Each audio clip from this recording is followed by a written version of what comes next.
Friday night, and you're like, wait a minute, don't you do your thing on Thursday night?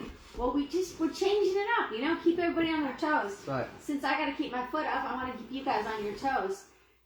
We had service last night, and we really got to kind of start this whole topic of what we're going to be discussing tonight, and it was a really, really nice time to hear a lot of people's input, and I think it's a really pertinent subject.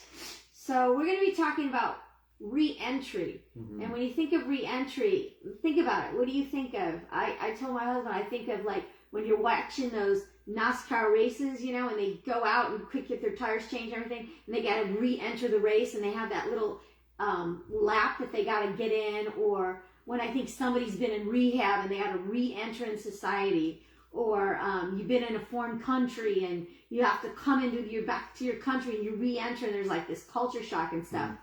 So, but anyway, I feel like we're talking about, we've been through this terrible crisis with COVID, and people say, when is it going to get back to normal? Well, I don't think we don't have to look at it. I think we need to look at it a little differently. Mm-hmm. So what is your definition of re-entering, hon? Give us some examples you have. I looked it up, of course, and one of the definitions was the action of re-entering the Earth's atmosphere after traveling space. Right. And, which is very interesting because, when you leave the Earth's atmosphere and you go into a different place, a lot of things change actually for you while you're out there. And then when you come back, you have to get used to the gravity. You have to get used to a lot of things, right? You're no longer wearing a suit. You're with people. And so it's basically an act of rejoining or participating with other people. Mm-hmm. And so we're going to talk about that because it's kind of like we all were like stuck on a spaceship and we sent out of what we've known, Right. And, there are some effects, some things that have happened over the last couple of years because of COVID and the effects of it. And so, so there have been some realities, you mean some negative things? Yeah, the negative is there's been illness and deaths. Mm-hmm. We've had to deal with a lot of people dying, a lot of people getting sick. Our folks, my mom and dad, right now, presently, are fighting through it, and thank God that they're getting better. My mom's really doing well, and my dad is getting better. Hopefully, released from the hospital this weekend. But there's just a reality that we have to face. It's a whole new thing. We've had to face lockdowns, multiple reopenings of businesses, public transit, and restaurants. And what I feel like, what I really hated was the division that occurred, where you'd be in a room and you didn't really necessarily know what people believed about everything, but all of a sudden, everybody wanted to talk about, are you a vaxxer, an anti-vaxxer? What do you think about, wearing a mask? It like got people into certain camps, and I think it hurt a lot of fellowship within friendships and family and churches and it did. A lot of families struggled, with interpersonal relationships. There were a lot of separations. Opioid crisis, I think exploded. Interesting thing. There was thing. a lot more suicides, a lot more overdoses, because a lot of people were despairing. That's right. And it's like, we've had plagues through history, right? And there was a huge plague around 250, 270 AD. They thought it was measles or smallpox, but it was devastating the Roman Empire. And 5,000 people died every day in Rome alone. So it was absolutely devastating. And Christians were dying from the plague also, but they were caring for the victims of the plague, even the unbelievers. And so that really made a difference to the people, where they saw these Christians were now taking care of them, right? And they were not afraid of dying because, they were following the one that resurrected, right? Right. And so this professor that studied it, Candida Moss, says, epidemic that seemed like the end of the world actually promoted the spread of Christianity. And by their actions in the face of possible death, she said, Christians showed their neighbors that Christianity is worth dying for. And so it's very interesting what was going on during that time. And so plagues and illnesses and things like that is not new to us. It's not new to us as people. We just, how we deal with it, how we work through it. In the recent times, we had Ebola, and I read this article by someone in Slate magazine, and it said, should we worry that so many of the doctors treating Ebola in Africa are missionaries. He says, it's great that these people are doing God's work, but do they have to talk about him so much? That's very cool. And then he writes, and I thought this was really cool. He says, as an atheist, he says, I try to make choices based on evidence and reason. And then he goes on, he says, so until we're finally ready to invest heavily in secular medicine for Africa, he says, I suggest we stand aside and let God do his work. Mm-hmm. So even though this guy was not a believer in God, mm-hmm. but he recognized that the missionaries, the people that were followers of God were involved and engaged in trying to help Africa. So he was basically saying, hey, we just got to let him do it. Right, get him out of the way. I mean, I think that's where hospitals, that's how hospitals mm-hmm. started. That's right. Educational centers, it was believers and that's realizing right. that they were going to put their feet to the gospel mm-hmm. Mm-hmm. and they were going to help those that were needy. And mm-hmm.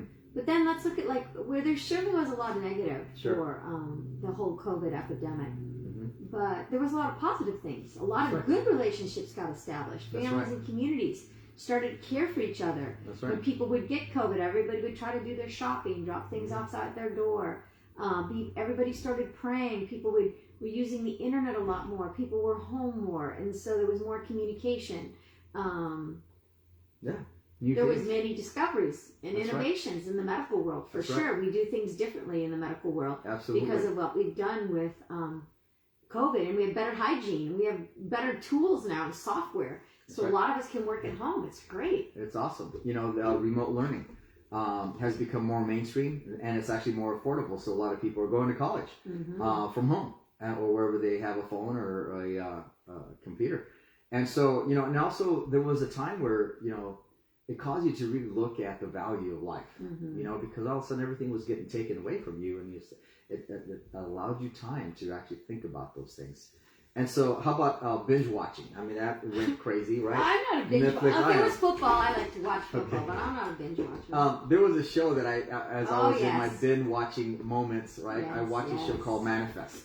It was on Netflix, and it was basically a series on a commercial airliner that reappears. It disappeared and reappears. Basically, they went through this turbulent thing, and in their eyes, they were just going through turbulence and they land safely after a routine flight, but they didn't realize that they had just lost 5 years during that turbulence. So a lot of people had moved on 5 years, and they're assuming they're dead, they're no longer here, so they're mourning their loss, they've given up hope, and they moved on.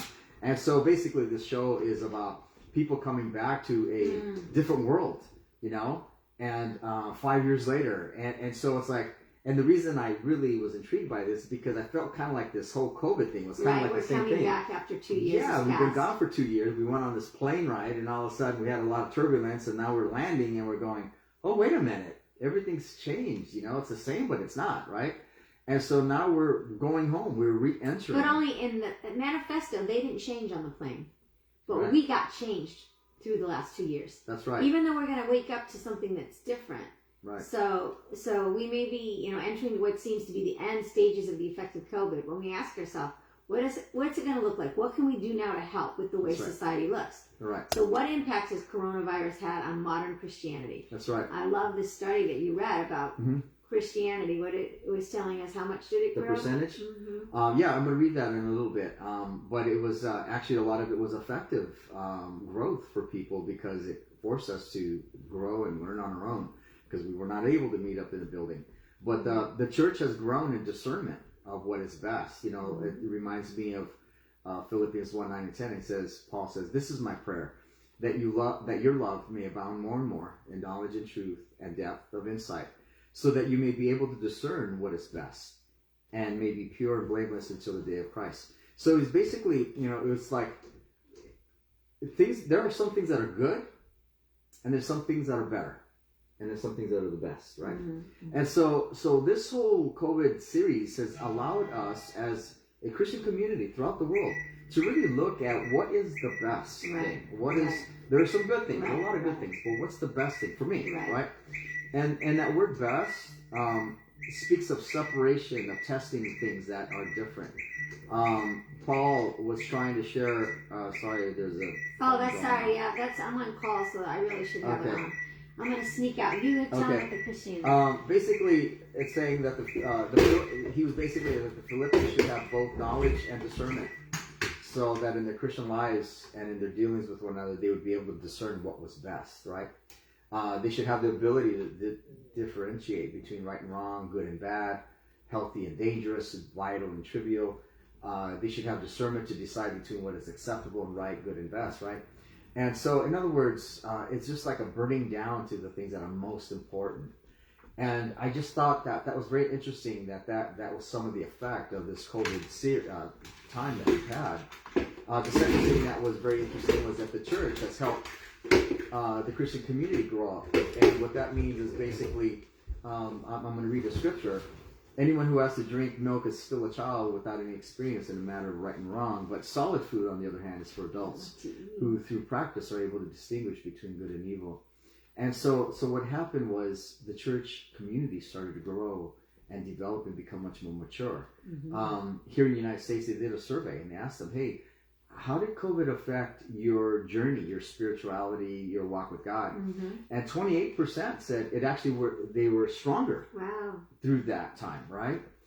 They grew and they developed. 68% was about the same, nothing changed. And then 4% said weaker. So look at this. 28% of followers of Christ in America said that their walk with God became stronger in the midst of COVID. I thought that was very cool. And here's the interesting thing: they weren't able to go to church.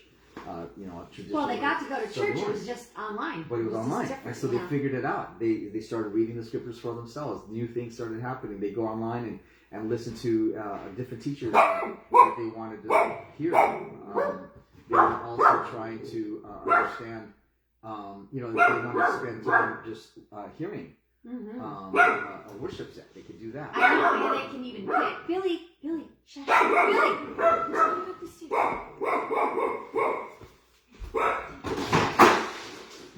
Sorry. He's just a lovely man. That was awesome, huh? He's just trying to get him to stop barking. Get him to stop, right? Yeah. The church recognizes who the true enemy is. And so I think that was one of the things, too, that the church was able to recognize. In Ephesians 6:12, it says, we are not fighting against humans. We're fighting against forces and authorities and against rulers of darkness and powers in the spiritual world, right? And so that's one of the things. It's like we started to realize, we're not the enemy, but there is one.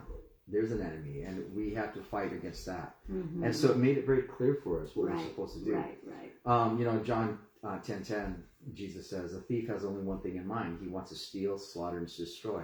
But I have come to give you everything in abundance, more than you expect. Life in its fullness until you overflow.